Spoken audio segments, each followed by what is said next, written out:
दोस्तों नमस्कार, स्वागत है आपका बड़ी खबर बड़े खुलासे में। दोस्तों, कश्मीर में आतंकवादी हमले को लेकर आए दिन नए नए खुलासे होते जा रहे हैं। इस वीडियो में मैं आपको बताऊंगा कि किस तरह से एनआईए को अब ये सबूत मिले हैं कि आतंकवादियों ने जो ये हमला किया है उसमें लोकल घोड़ा चलाने वाले जिप ऑपरेटर यानी जो रोपवे होता है उस पर जो लोगों को भेजते हैं वो भी इस सब हमले के जानकार थे और उन्होंने आतंकवादियों के इस हमले के बारे में जानकारी होने के बावजूद भी ना तो वहां पर्यटकों को बचाने का कोई प्रयास किया, ना वहां सुरक्षा बलों को कोई इसकी जानकारी देने की कोशिश की। और अब एक वीडियो सामने आया है जिस पर आपको बता दूं एएनआई पर और आज तक पर भी वो खबर बनी है। अंजना ओम कश्यप ने ब्लैक एंड व्हाइट में उस बाकायदा व्यक्ति को दिखाया जो गुजरात में रहने वाले हैं, ऋषि भट्ट। उन्होंने बताया कि ऋषि भट्ट जो है वो रोप वे पर जा रहे थे और रोप वे में उनकी पूरी फैमिली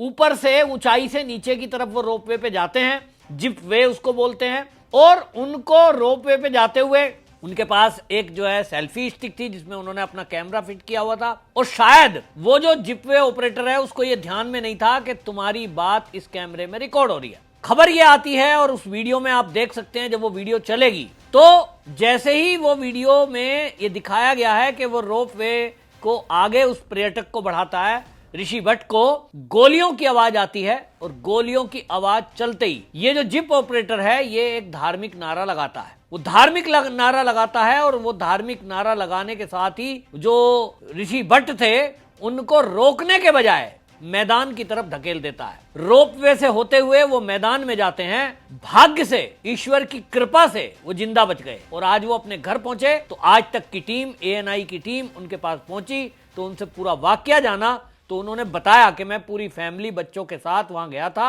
और जिप ऑपरेटर पहले मेरे बच्चों को फिर मेरी पत्नी को उसने उसी रोपवे पे नीचे भेजा। मेरा नंबर जब आया तो आतंकवादियों की गोली चली है और उसके बाद उस व्यक्ति ने धार्मिक नारे लगाए। मुझे उस टाइम ध्यान नहीं था क्योंकि मेरा पूरा फोकस अपनी सेल्फी स्टिक और रोपवे का आनंद लेने का था। लेकिन जब मैं बाद में घर पहुंचा हूं और मैंने वो वीडियो देखी है तो आपको भी मैं बता रहा हूं जहां आज तक वो एएनआई का भी ध्यान नहीं गया, आप इस वीडियो को ध्यान से देखिए स्लो मोशन में तो आप देखेंगे कि जब ये ऋषि भट्ट वो सेल्फी स्टिक हाथ में है, वीडियो ऑन है और जब जमीन की तरफ आते हैं तो एक व्यक्ति को आतंकवादी की गोली लगती है और गोली लगकर वो जमीन पर गिरता है। वो भी इस ऋषि भट्ट की वीडियो में शूट है। तो ये जब नीचे पहुंचते हैं तो पता लगता है कि आतंकवादियों ने मैदान में ताबड़तोड़ गोली चला दी है। सोचिए कि वो रोप वे ऑपरेटर जिसको ये पूरी तरह पता था कि आतंकवादियों ने हमला किया है, क्योंकि ऋषि भट्ट बता रहे हैं कि जब मेरे बच्चे उस रोप वे से गए तब उसने वो धार्मिक नारा नहीं लगाया, मेरी पत्नी नीचे गई तब उसने वो धार्मिक नारा नहीं लगाया, जैसे ही मुझे नीचे वो खिसका रहा था उसी टाइम गोली चली है और गोली चलने के आवाज के साथ उसने धार्मिक नारा लगाया। इसका मतलब उसे अच्छे से पता था कि ये आतंकवादियों का हमला है। पता था उसके बावजूद भी उसने उस व्यक्ति को, ऋषि भट्ट को जमीन की तरफ धकेल दिया, मैदान की तरफ धकेल दिया, ये जानते हुए भी कि आतंकवादी हमले है। तो ऐसे में वो उनको ऊपर भी रोक सकता था लेकिन रोकने के बजाय उसने नीचे धकेला। यानी वो जान रहा था कि जिससे वो बात कर रहा है वो हिंदू है और क्योंकि महिलाओं के पहनावे से पता लग जाता है, जो विशेष कम्युनिटी है वो तो बुर्का या तो हिजाब पहनते हैं और हिंदुओं की जो महिलाएं हैं वो मांग भरती है, बिंदी लगाती है, चुट्टी पहनती है, उस सबसे मंगलसूत्रों से पता लग जाता है। तो जान पूछकर उसको मौत के मुंह में धकेला गया। ये तो ईश्वर की कृपा थी कि गोली नहीं लगी और वो जिंदा वापस आ गए। लेकिन एक बात सिद्ध हो गई है कि लोकल जो वहां घोड़े वाले थे, एक घोड़े वाले का वीडियो सामने आ गया जिसमें एक महिला ने उनकी वीडियो बनाई है, वो किस तरह से बंदूकों के छुपाने की बात कर रहा था, हमले की बात कर रहा था, उससे भी एनआईए ने पूछताछ की है। और अब ये कहा जा रहा है कि ये जो चिपलाइनर है इससे भी दोबारा, चिपलाइन ऑपरेटर से भी दोबारा एनआईए बातचीत करेगी, क्योंकि अब जो वीडियो सामने आया है उसमें साफ दिखाई दे रहा है कि ये इन्वॉल्व थे, इनको जानकारी थी और जानकारी होने के बावजूद वो चाहता तो रोक लेता। इसी से शक पैदा हो रहा है कि कहीं इन सब लोगों को पता था कि आज हमला होने वाला है। जिस तरह का नैरेटिव गढ़ा जा रहा है, चाहे वो नेहा सिंह राठौर हो, चाहे वो और मीडिया वाले हों, ये सब एक गढ़ने की कोशिश कर रहे हैं कि इसमें धार्मिक एंगल नहीं है, उसको छुपाने की कोशिश की जा रही है। और बल्कि जो घोड़े वाले हैं, जो वहां पर फल विक्रेता हैं, जो वहां बोट चलाते हैं, शिकारा जिसको बोलते हैं, उनको ऐसा दिखाया जा रहा है कि ओहो ये तो बस भगवान ही मानते हैं पर्यटकों को, जबकि हकीकत कुछ और दिखाई दे रही है। हकीकत दिखाई दे रही है कि पर्यटक उनके लिए एक पैसा कमाने का जरिया है, और जब मौका मिले उन हिंदुओं से नफरत निकालो अपनी। और अब तो यह भी सामने आ गया है एनआईए की अभी तक की जांच में कि मोदी सरकार ने धारा 370 हटाने के बाद 80,000 लोगों को कश्मीर में वहां उनको प्रमाण पत्र दिए हैं, बसाया है उनको, और ये प्लानिंग है, उसकी पहले से प्लानिंग है कि यहां नॉर्मल करने के लिए भारत के अन्य भागों के लोगों को भी यहां बसाया जाएगा। लेकिन शुरुआत में केवल उन लोगों को बसाने की प्रक्रिया की गई जो 10 साल से कश्मीर में नौकरी कर रहे हैं, सरकारी नौकरी कर रहे हैं। तो उनके बच्चों को, जिनके माता पिता नौकरी कर रहे हैं, और व्यक्तियों को वहां की नागरिकता दी जा रही है, यानी वहां का निवास प्रमाण पत्र दिया जा रहा है। और यही जो है कश्मीरी लोगों को नागवार गुजर रहा है कि 1990 के दशक में हमने यहां से कश्मीरी पंडितों को खदेड़ा तो कश्मीर घाटी खाली हो गई, वहां कोई हिंदू बचा नहीं। अब ये कहां से आ रहे हैं? धारा 370 हटाई, मैं उसके बाद खुद कश्मीर गया हूं बच्चों के साथ और मैंने बात की है, तो लोग गाली दे रहे हैं मोदी को। क्यों गाली दे रहे हैं? मैंने कहा भाई क्यों गाली दे रहे हो, आपका क्या बुरा कर दिया? बोले साहब धारा 370 हटा दी, पहले तो बिजली फ्री थी, हमें कोई टैक्स नहीं देना पड़ता था, अभी बिजली का बिल भी देना पड़ रहा है और टैक्स देना पड़ रहा है, यानी जीएसटी देनी पड़ रही है। सोचिए इस देश में एक राज्य ऐसा भी था जहां जीएसटी का कानून लागू नहीं था, पूरे इंडिया में था, हर दुकानदार को जीएसटी देनी है, कश्मीर वालों को नहीं देनी है। हर व्यक्ति को वहां बिजली फ्री थी, पूरे देश में कहीं भी बिजली फ्री नहीं है, कश्मीर में मिल रही थी। वो लोग इसी को बुरा मान रहे हैं कि पहले हम मौज मस्ती कर रहे थे, अब धारा 370 हट गई तो जो भारत का कानून पूरे भारत में लागू है वो अब कश्मीर में भी लागू है। और इसीलिए यहां नाराजगी दिखाने के लिए कि हम तो नाराज हैं साहब, अभी हम इसको अभी उसी मोड़ में हैं और हम यहां किसी को बसने नहीं देंगे। आपने ध्यान किया होगा पिछले दिनों टारगेट किलिंग हुई, उसमें किसी टीचर को मार दिया जा रहा है क्योंकि वो हिंदू है, किसी एक बिहार के बच्चे को मार दिया जा रहा है क्योंकि वो हिंदू है। छोटे रेहड़ी वाले, गोलगप्पा बेचने वाला, पानी पूरी जिसको बोलते हैं, उनको गली मोहल्ले से निकलकर पिस्तौल से मार देना और वापस भाग जाना, कैसे पकड़ोगे?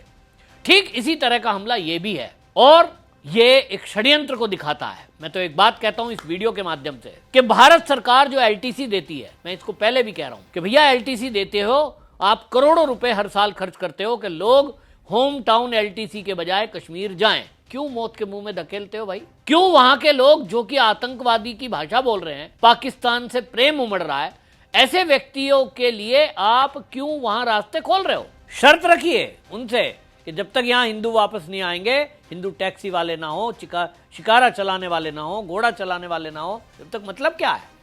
और मुझे किसी ने वीडियो भेजे हैं, मैंने उनको फेसबुक पे शेयर कर रहा हूं।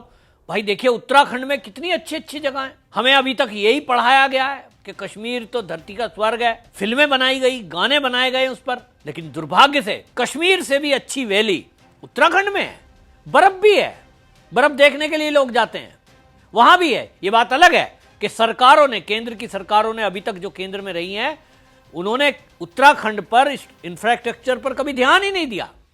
और इसलिए जब जाने आने के रास्ते नहीं है जैसे कश्मीर में है, तो फिर लोग जाएंगे कहां से? फिर वहां की सरकारें ऐसी रही कि पर्यटन को कभी बढ़ावा दिया नहीं क्योंकि उनके पास पैसे नहीं है। अब मोदी सरकार आई है और अब धामी सरकार उत्तराखंड में आई है, तो दोनों मिलकर के अब वहां रास्ते भी अच्छे बन रहे हैं, हाईवे बन रहे हैं। आप में से यदि कोई हरिद्वार से बद्रीनाथ रास्ते पे गया हो, मैं तो गया हूं और मैंने देखा है कि अब आप आराम से अपनी गाड़ी चलाकर, चाहे आप दिल्ली के रहने वाले हैं, धीरे धीरे आप ट्रैफिक रूल समझिए, पहाड़ी पर कैसे ड्राइव करना है, खुद चला सकते हैं। पहले संभव नहीं था, रास्ते नहीं थे। तो उत्तराखंड जाइए, वहां आपको अपना कल्चर, अपने लोग मिलेंगे, स्वागत करेंगे, वहां कोई रिस्क आतंकवादी घटना होने का है ही नहीं। आप हिमाचल जाइए, भले ही वहां कांग्रेस की सरकार है, अब कांग्रेस की सरकार जब से सुक्खू की आई है, वहां फ्री बांटकर सड़कों का हाल बुरा हो गया है, लेकिन ऐसी पहाड़ी, ऐसी घाटी वहां भी है। लेकिन दुर्भाग्य से देश की आजादी के बाद से एक षड्यंत्र किया गया। बॉलीवुड के कलाकारों ने भी, जो मुसलमान थे, उन्होंने भी अपने हिंदू नाम रखे। हमें तो जिंदगी बीत गई, हमें पता ही नहीं था कि मनोज कुमार भी हिंदू नहीं है। अब आप सोचिए, ऐसे ऐसे लोगों ने नाम बदले और फिल्में बनाई, और वो फिल्मों में कश्मीर के कसीदे पढ़े, कभी उत्तराखंड के या हिमाचल के तो नहीं पढ़े। और इस तरह से पूरे देश को, एक तरह से मैं तो कहूंगा कि उन बाकी राज्यों को अपमानित किया गया जब आप ये कहते हैं कि धरती पर कहीं स्वर्ग है तो कश्मीर है, तो बाकी नरक है। ये तो सवाल है कि क्या उत्तराखंड नरक है, क्या हिमाचल नरक है, क्या उत्तर प्रदेश नरक है? आप कह रहे हो वो स्वर्ग है तो बाकी के तो नरक है। नहीं, सारा भारत एक है। कोई ठंडा या कोई गर्म प्रदेश है, कहीं चेरापूंजी में चले जाओ, वहां बरसात ज्यादा होती है, यह फर्क हो सकता है। लेकिन नरक और स्वर्ग की आप कैसे कल्पना कर सकते हो? एक बहुत अच्छा और एक खराब कैसे बता सकते हो? और इसलिए मेरी नजरों में मेरे भारत के सारे राज्य, हर कोना, चाहे वो कश्मीर भी है, बराबर है। कश्मीर को मैं बहुत ज्यादा ये नहीं कहता हूं कि ना जाएं, जाएंगे घूमने, लेकिन जब जाएंगे उन हालातों में जाएंगे जब हमें वहां हालात नॉर्मल दिखाई देंगे। मुझे 1 साल गए हुए हो गया, धारा 370 हटी थी, उसके बाद गया था। वहां पर हर 500 मीटर पर 100 मीटर पर पैरामिलिट्री फोर्स के व्यक्ति खड़े मुझे दिखाई देते थे।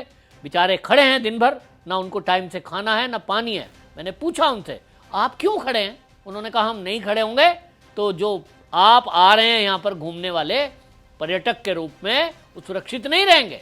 आपकी सुरक्षा के लिए हमें खड़ा होना है। लाल चौक को शाम के टाइम मुझे घूमने के लिए जाना था। चलो भाई, लाल चौक जाते हैं, सब बड़ी चर्चा करते हैं। हालांकि वहां तिरंगी लाइट फहरा रही थी, लेकिन भारी फोर्स वहां तैनात थी और फोर्स वालों से मेरी व्यक्तिगत बातचीत हुई है। तो वो कहते थे, साहब अभी तो हालात नॉर्मल है, लेकिन इसको नॉर्मल ना समझिए, क्योंकि फोर्स हटी तो दुर्घटना घटी। और ये उमर अब्दुल्ला की सरकार आई तो ये हुआ, क्योंकि इन लोगों ने ऑब्जेक्शन किया कि साहब अब तो हमारी सरकार बन गई, अब तो हम चलाएंगे, यहां पुलिस पहरा देगी, पैरामिलिट्री फोर्स और फोर्स यहां क्यों है, सेना को हटाओ। कोर्ट, सुप्रीम कोर्ट तक चले गए, नतीजा हमारे सामने है। यानी सब मिले हुए हैं और इसका इलाज एक ही है कि इसका ऑपरेशन करना पड़ेगा। ऑपरेशन जब तक नहीं होगा, कश्मीर के लोगों की माइंडसेट ये नहीं बदलेगी। आप सोचिए कि किस तरह की मानसिकता है कि जैसे ही केंद्र सरकार ने वहां बाकी लोगों को बसाने का प्रोग्राम शुरू किया, वहां पर टैक्स लगाए, वहां पर इंफ्रास्ट्रक्चर भी तो खड़ा हो रहा है, वहां हॉस्पिटल बन रहे हैं, एम्स बन रहे हैं, सड़कें बन रही हैं, वहां पर कितना लोगों को नल से जल पहुंचाया जा रहा है, मेडिकल सुविधा दी जा रही है, तो भाई आपको टैक्स नहीं देना चाहिए। लेकिन नहीं, मोदी खराब है, क्योंकि हमारे यहाँ कानून लागू कर दिया जो हम पर अभी तक लागू नहीं होता था। और इसी को ये कहते हैं दखल अंदाजी, और इसीलिए कहते हैं हमको चाहिए आज़ादी, और आज़ादी दिलाएगा इनको पाकिस्तान। तो आज कुछ लोग कह रहे हैं कि नहीं, कश्मीर अब ढर्रे पे आया है, यहाँ विकास हो रहा है। लेकिन जब बात धर्म की आ जाती है तो कहीं ना कहीं कट्टरपंथी लोग इनका ब्रेन वॉश कर देते हैं और इनके हाथों में बंदूक थमा के ऐसी घटना कर देते हैं जैसी 22 अप्रैल को हुई है। मुट्ठी भर लोगों की वजह से और उनके पीछे सपोर्टरों की वजह से हमारे देश में तरक्की इसी तरह रोकी जाती है जैसे कश्मीर में आज सूनापन पड़ा है। लेकिन अब जिस तरह की चीजें खुलकर आ रही हैं, अंदर से गद्दार एक्सपोज हो रहे हैं, सब पर कार्रवाई होगी। आपकी और मेरी जिम्मेदारी है कि ऐसे लोगों को एक्सपोज करें, और मैं तो ये कहता हूं कि अपने अपने राज्य को प्रमोट करें, और ये जो नैरेटिव चलाया गया है इसको ध्वस्त करें। देश के गद्दारों का ध्यान रखें, वीडियो को शेयर करें, अपनी राय जरूर साझा करें। वंदे मातरम।